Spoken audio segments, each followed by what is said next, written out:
Well, good morning. Welcome back to Living in the Tennessee Bottoms. It's been Monday since we was last out here, since we recorded anything. Today's Saturday morning. You can see what's taking place. I told you Monday it was kind of overcast, looked like a few clouds were setting in. Showed you the farmer across the street and his flag, which I looked at the video and you can't see the flag. Sorry about that. But you understand the meaning, you know. You can see what's happened here to our garden spot. That rain beat her down. I mean, it was a gully washer, which was good for our soil. Like I said, I had used some weed killer on it, and I wanted to turn the ground over. I wanted the rain to go into it. I was going to use a water hose if I had to, but God blessed me with a good rain. I mean, it rained all Monday afternoon and Monday night. It was so wet. Wasn't able to get back out here. I think Wednesday morning it was still wet. I raised the deck on my mower and went ahead and mowed anyway because the grass done got so high. This has been sitting, and if you can still see some of the dark spots down through here. I hope you can see. I'll pick the camera up here in a second and show you. But what we're going to do is we're just going to top till this, get her turned over, get her loosened up, and then we're going to make our rows to plant our late tomatoes, some late peppers, because the main thing I want to show you here is that you take a small spot, because I got some big old feet here. So right here is 3, 6, 9, 12.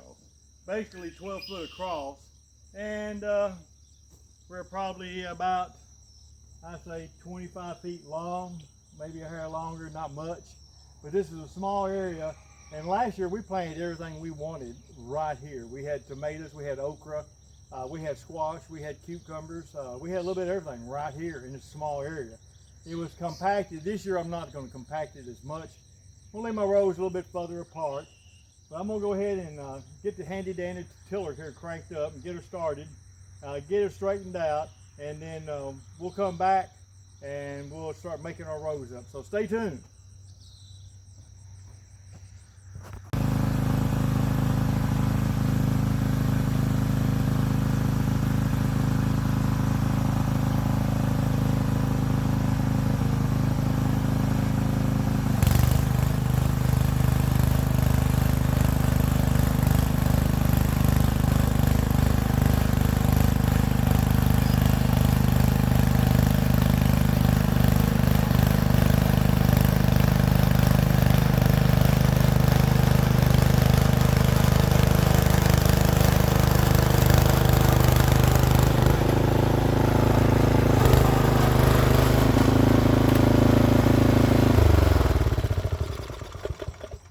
Well, as you can see, we got her tilled up. It didn't take probably 10 minutes at the most. I doubt it even took 10 minutes because we had already tilled it on Monday, got her turned over really good, got a good rain. Now we've got her tilled down to a where it's manageable, it's easy to work. What I'm gonna do next is I'm gonna walk down here to the end. I think I'm gonna go ahead and get my material, and I'll come right back up and I'll show you what we're going to use this morning. Then we'll take off from there again, okay?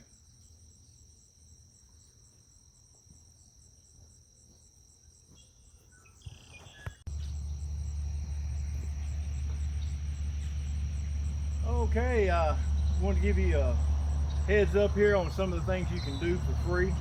See these right here? They're 2x4 stakes, and no, I did not cut them.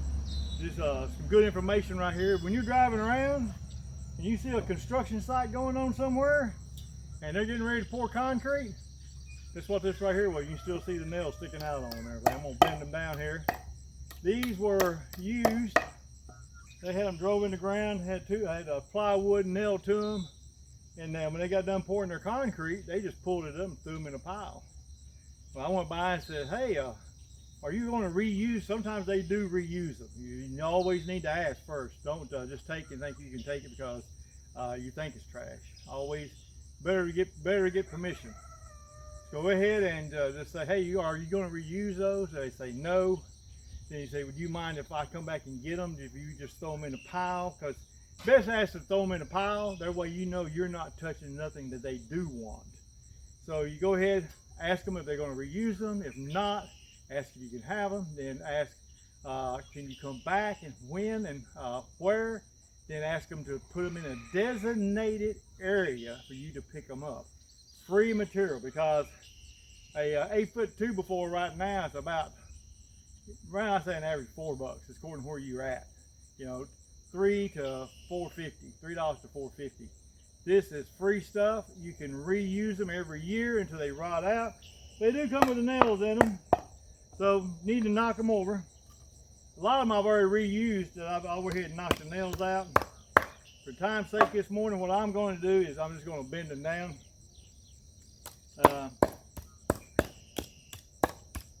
That way we ain't got to worry about getting stabbed with them. 1, 2, 3, 4.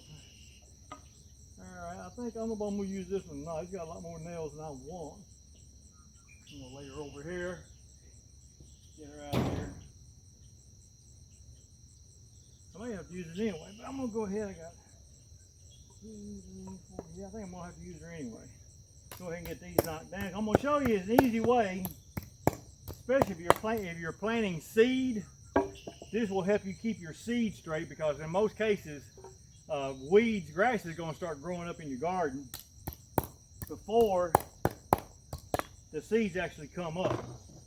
So what I'm going to do here is, I'm going to take my sledgehammer here. I do have a smaller one, but I got several of these here. And I'm just going to back off somewhere right in here. I see from the barn, I'm going to use my eyeball here. This right here is where the runoff of the barn is. There's no gutters, and she's running off right there. I'm going to scoot right over from that. I'm going to make that my first row. I'm going to go ahead and put my stake right there. Go ahead and put her in the ground.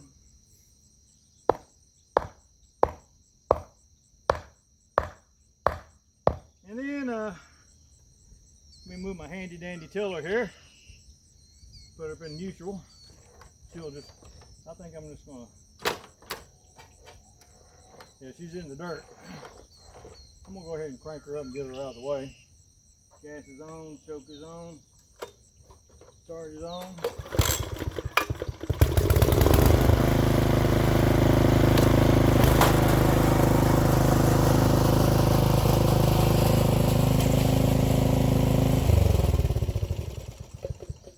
And you can see if you have a machine that's maintained, it's so easy to pull that rope one time and it cranks. So I'm gonna put my next stake. Oh, I haven't decided where I want my tomatoes yet. I think I'm just gonna have 3 rows for right now. I may have more later, may change my mind. I wanna make my rows wide enough. I can get my tiller, I can walk down through here. Be my next one right here. And I'm gonna scoot on over here. I hope I'm in camera side. I'm gonna put her right here. So I'm gonna have an outside row. I'm gonna have this one here. May scoot one of them over just a hair. May even actually have more room for another row. That's what I'm gonna do right here.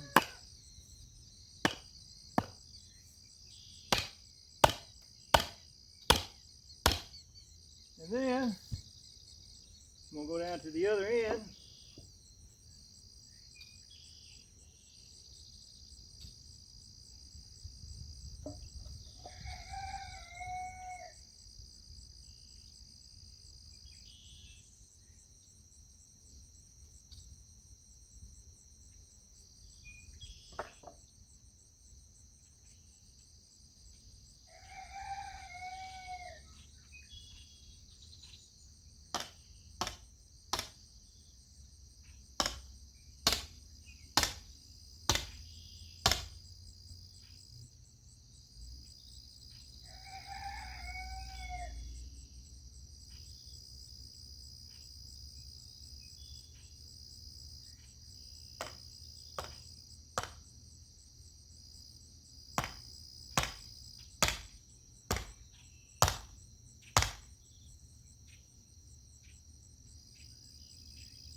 So now what we're going to do is, got my string.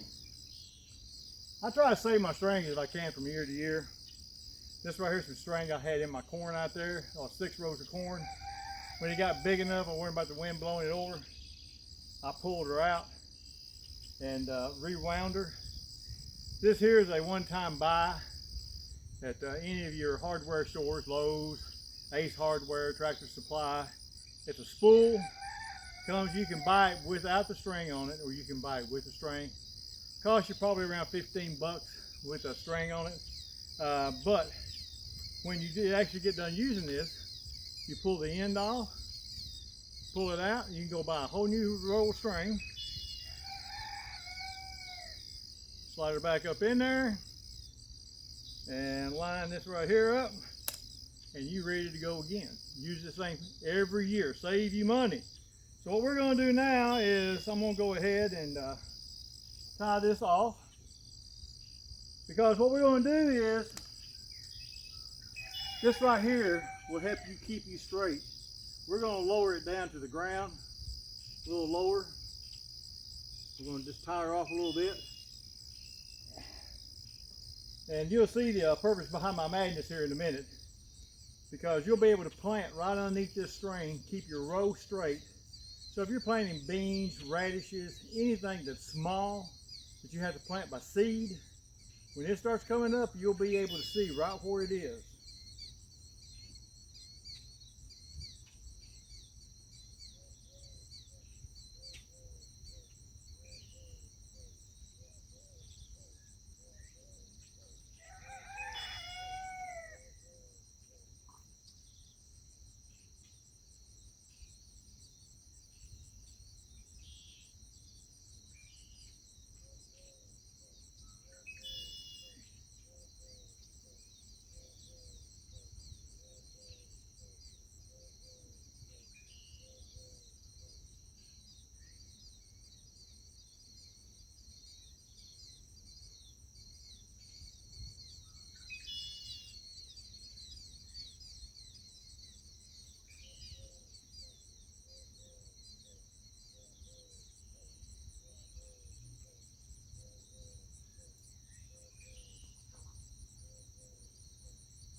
I always like to cut a little extra string in case you have to move your stake or something. Plus you can wrap it around the string like this, pull it up, wrap it a few more times, and then you don't have to tie a big knot in it. Kind of loop it through there, pull her up. She's there. That way I can undo it now. I tied a knot in one end, but one end I just wrap it around the string, run it through and pull it up, no knot. So I'm gonna do the next one here, and then what I'm gonna do is, you can see what we got going on. I'm gonna take a rake or a hoe, and now I'm gonna pull my dirt up underneath my string, and then we'll be ready to plant. So I'm gonna go ahead and go get my rake and get my hoe, and then as I get it pulled back up, we'll go get our plants and we'll get them in the ground today.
right, you can see that we got the ground broke up.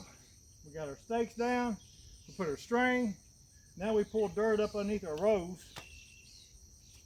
If you're a new gardener, you're going to appreciate this, because like I said, when you're planting seed, especially small seed, you'll never know where your stuff is. Now you can look straight down underneath your string and see it's coming up. And if you're having to hold weeds out, you know not to get up next to that string. So I'm going to go up to the house and get our tomato plants and a few other things that we decided to plant as a late crop, because here it is, end of June, going toward July. You can see how big our tomatoes in the other garden is. Well, they'll be dying out by somewhere in August. They're dying back. By September, they will be gone completely, probably, you know. And by the middle of August, they're going to be very few. This way, these here will be coming up, taking their place and giving us plenty of tomatoes all the way up into the fall, probably up into October, maybe close to November, hopefully, and everything. So just give me a few seconds. I'll be right back with the other plants.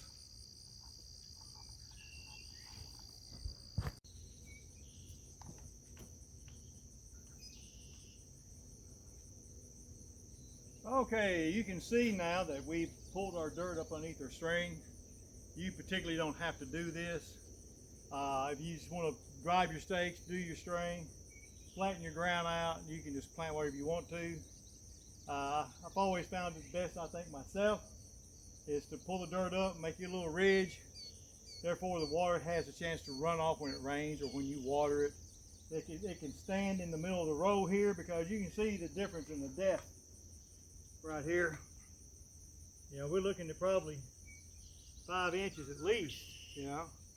And that was simple to do. I just went down through here with a tiller, pulled it up with a rake, and now what I'm going to do is, we got 6, here's what they are. 6 tomato plants, and I think 1, 2, 3, 4, 5, 6. These are red beefsteak tomatoes. So we got a selection out in the garden over there. We don't have red beefsteak in the garden over there. So we're going to plant them here. I think what I'm going to do is, I'm going to plant these red beefsteak on the outside row here, because it gives me more room to attend to them, you know, to put my tomato cages around them, or my wood 2x4s. I'm more likely, I'm not going to use a tomato cage this time. I'm going to go ahead and use some old lumber I got laying around, drive the stakes in the ground, screw the lumber down to it, and I'll show you when I do that. The way the tomato can grow up and grow into what I'm going to build for it. Like I said, here we've got 6 different types of pepper plants. And what I've got right here is, you can see the name on it. This is an orange bell. And I think I am going to plant these right here on this row here. And then the next one I think I got 2 orange bells. And then I have this is a pepper habanero. I don't know, it shows it's a big pepper. It shows it's hot. So we're going to plant these right here. And then I have, and the winner behind door number 1 is, don't ask me, it's a sweet pepper, Cubanella, C-U-B-A-N-E-L-L-A. Supposed to be a red orange pepper, supposed to produce quick, different color. It's supposed to be a sweet pepper. And I may scatter these a little further apart. And this is a pepper snackable red. These are supposed to not get very big. Instead, they've actually got pepper on it. I normally don't buy them with peppers on them, but they're supposed to produce quicker than the regular peppers. And I'll probably separate those a little further. But you can see, I'm going to have a lot more room left. So, I mean, the garden grows. The red beefsteak, I think these are going, I've heard of these. I think I have had them. I've had them, I planted them. I think they're going to be a good tomato. And I'm going to just separate. I'm going to put these a little further apart the ones I got in the garden. The ones I got in the garden are still almost 2 foot apart, and they grew together. I mean, you take care of your soil. I did put down some lime, the pellet lime. I did put down some triple 13. I also did put down Miss Libby, I think, used a little Miracle Grow in there. And you can see here, we're gonna have plenty of room to plant some more stuff. I'll leave that up to Miss Libby. And right here, we have our sweet tomato plants, okay? Not sweet tomato, I'm hot. I'm tongue-tied out here. Sweet potato plants, okay? I'm gonna show you these. Get them out of the bag here. And you can see, they're like a little vine. I got a little story behind these. Probably been 10, 15 years ago, we had a little garden. Miss Libby wanted sweet potato plants. So, Mr. Barry here says, okay, I'll go get them. I went and got them, and we had just a couple of rows over there. And we planted those sweet potato plants. And man, they filled the garden up on one side. They were just beautiful. And we looked, and there was no sweet potatoes. So, what's going on with them? We kept looking at the vine. Well, Miss Libby finally come to the conclusion, and I have never lived it down. There was that sweet potato vine. And that's all it is a vine. So if you go to buy, and I asked the local place I go buy my plants at, I ain't gonna mention no names, but I did ask them. I said, is sweet potatoes come in yet, the plants? Oh yeah, we got sweet potato plants. I said, okay, I'd like to have some, you know, and he sold me, I don't know how many it was. So I come home like a little Red Riding Hood and thinking, man, I've got this going down pat. And you can always see here, they're getting root bound here. We'll have to get them out. They need to be planted now. Anyhow, I came home with them, planted them, thought what I had, it was a vine. It wasn't a plant, it was a vine. So just in case, if you're a first-time gardener or an old-time gardener, always make sure you got your ducks in a row, ask what they are, and it will behoove you in the long run. Miss Libby is not here today. Plus, I don't want her out here in this heat. I'm going to plant these over here in our other garden, just here in a little bit. It is terrible hot out here today. Terrible. Right now it's about 8 o'clock in the morning, and you can see how much I'm sweating. The past 3 days I've been out here, and I've worked till around 12 or 12:30. And all 3 days I got too hot, and I paid the price for it. I mean, weak, wore out. And that being said, I'd like to give you a heads up on do not get out here and get too hot. Once you get too hot, there's no turning back. I've been in carpentry work and other things for a long time. Most of us men think that, man, well, I can handle that heat. I'm tough, you know, I can handle the heat. Well, I've had 3 friends, or 3 or 4 people I know. I've had a couple friends that has died from a heat stroke. And normally what happens is, you're tough, you're out here, you're working, and you don't realize how hot you're getting. Until when the heat stroke hits you, you end up in the hospital. And most of the time the heat stroke what I've seen, does not take you out the day of. They died within 24 to 48 hours. Their body just shut down.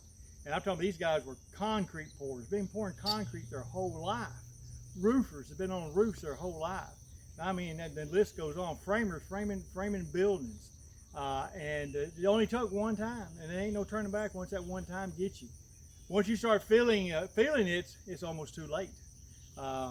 You quit sweating. I just know a few of the signs. Please look them up. You quit sweating, your body starts cooling off, you don't feel hot anymore. Then a little later on, you may start feeling a little nauseous at your stomach. You want to go in, you can't get cooled down, you're miserable. And then before you know it, I had one friend went in, laid down on the couch, got a cold shower, got him something to drink, laid down on the couch, said he's going to be all right, never woke up, you know. It got me a few years ago. I was in a room on the back of the house. I was laying Adventech, I was laying the flooring. It was July, well, around this time, the end of June, July. I only liked a couple of sheets, and I knew I was getting too hot. And I just kept thinking, well, I can do one more board, I can do one more board. And good Lord kept telling me, Barry, you need to pull the plug here, son. I kept thinking, I can do one more. Good Lord's going, Barry, you're getting too hot, son. I can do one more. I only like one more board or two more boards and I can be done. The next thing I know, my hand started pulling up on me, and that was a bad sign. And I was on my knees trying to put screws in the decking. Next thing I know, my knees went to drawing up on me. I thought, this ain't good. Well, I went ahead and finished out that board. By the time I got into the house, Miss Libby wasn't here. Thank goodness. I mean, maybe she should have been. Maybe I would have been out there doing that then, probably so. But then by the time I got in the house, my whole body started drawing up on me. I got in the shower, stood in the shower probably for 30 minutes. And then when I got out of the shower, I sat on a stool in front of a fan, and I knew I had gotten too hot. And I prayed to the good Lord right there, Lord, I know I was stupid. Please don't let me die. By the time you get to that point, most of the time it's too late. I've told myself since then, I'm not going to do it again. And once you get that hot, the next time it don't take much to get you that hot again. And it gets less and less. So I'm at a point now, most I can stand is about another 30 minutes or an hour out here. And that's the reason I was saying I don't want Miss Libby out here. Miss Libby, she is a workaholic. She can work circles around me. She is a good old country girl. But Miss Libby don't need to be out here in this heat. And for us men, it's up to us to take care of the precious jewel God gave us. And the wife he gave us and gave you and me, it's a gift from the Lord. That's what Proverbs tells us. I think it's Proverbs 28 or 30, somewhere in there. My wife's going to get on to me. I'm supposed to know my Bible verses.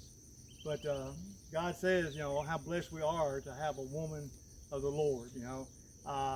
And on that sense, you have to do what you're supposed to do as a man, as a father, as a husband, and that's protect and treasure what God's giving you, okay?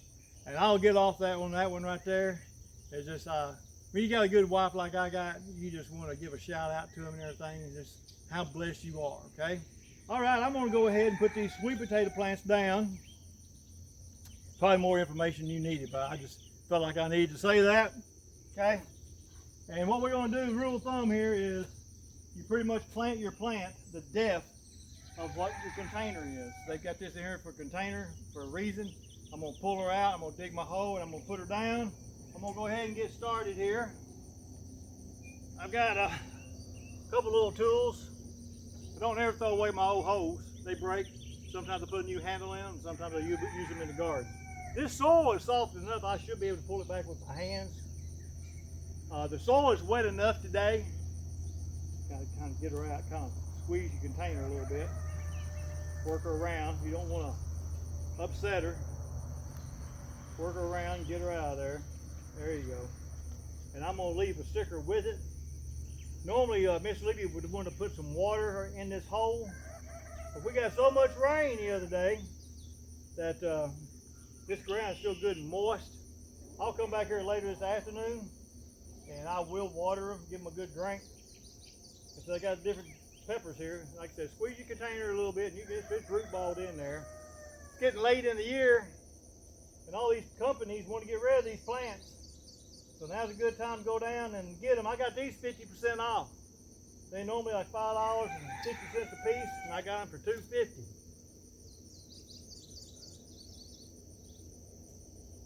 Same way here. This sticker here don't want to come out. We don't eat a lot of pepper.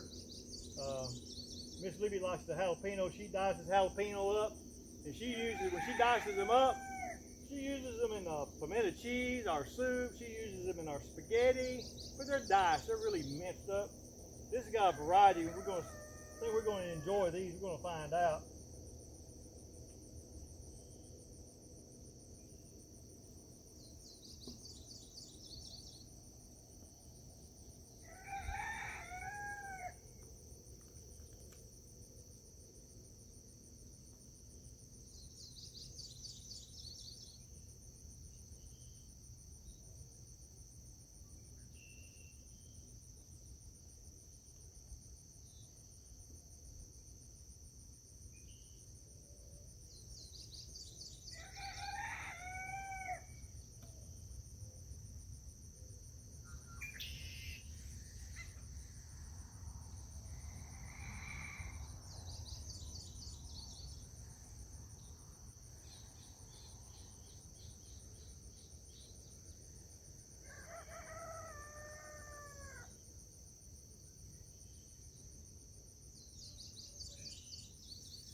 We always save our containers.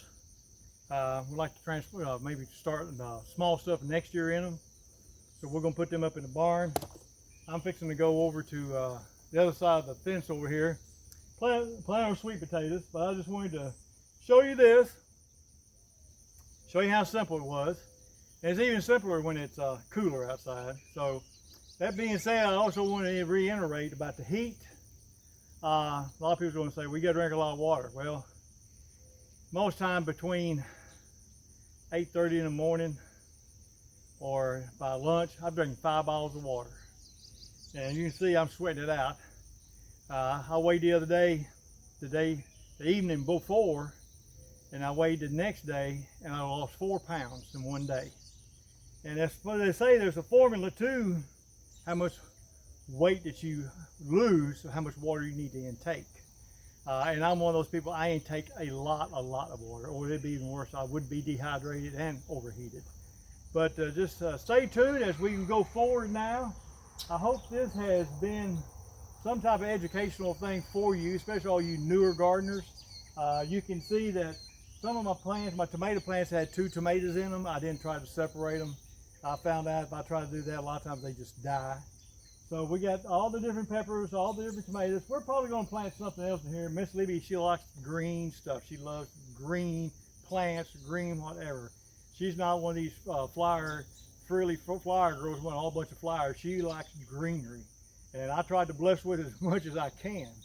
But we appreciate you tuning in today. We're going to go ahead and go over to the other garden.